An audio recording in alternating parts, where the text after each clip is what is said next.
For the cabinet where the sink will be sitting, we have to put on a reinforced rail, and the reason for that is quite simple. The standard rail that comes with all the base cabinets is not designed to be stiff in any direction, but the reinforced rail is designed to be stiff in the vertical direction, and it is like that so it can support that strip of countertop running in front of the sink. Otherwise that will be flexible as well. The thing is though that this rail is very flexible in the horizontal direction. So if you put that rail on the cabinet when you assemble it, you might bend it.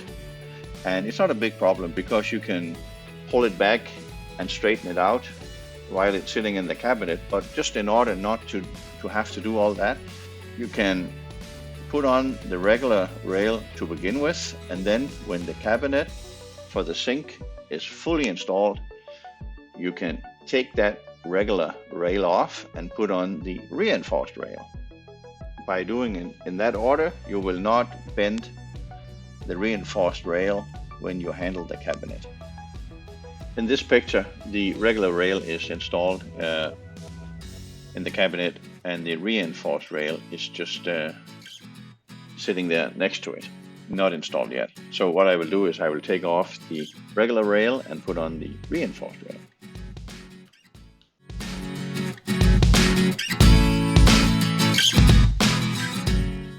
If you put the reinforced rail on the sink cabinet, as I just recommended in the previous tip, you might find that the screw is not really biting into the cabinet, and that is because Ikea has replaced the good old screw with a new one that is not that great.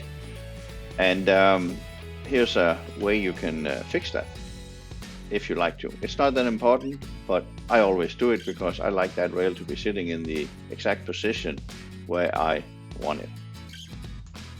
This is a very fast fix. You simply take your wire cutter and a nail, and then you cut off the head of the nail and put the headless nail into the hole.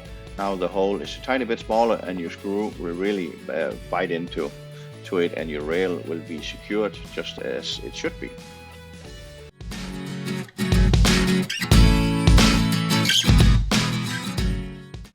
Tip number 8 is also fast and easy. This is the new distance piece that you put on the cabinets at the lower end in order to give the same distance at the bottom of the cabinet as we have on the top. The thing is though, we don't like that one, as I explained in another video, and for the base cabinets we don't need it either. So don't put it on the base cabinets, just throw it out and pretend it was never there. For the wall cabinets we need it though. So on the wall cabinets you have to put it on. And why do we not need it? Well, the base cabinets, we always install them on 4 legs. So with the legs we can make sure that the cabinets are resting on the floor and not hanging so much on the rail. The rail will just keep the cabinet attached to the wall, but we want the cabinets to be resting on the floor, and for that purpose we don't need that little distance piece.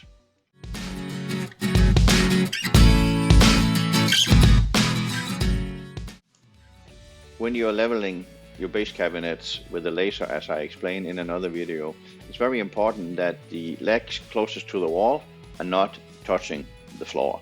The reason for that being is that if they are extended too much, they can actually prevent the cabinets from being horizontal, even though the outer legs are adjusted accordingly. And we don't want that to happen. So to make sure that you can level your base cabinets 100%, be sure to lift up those 2 legs right at the wall. Then you will have no problems getting your base cabinets level.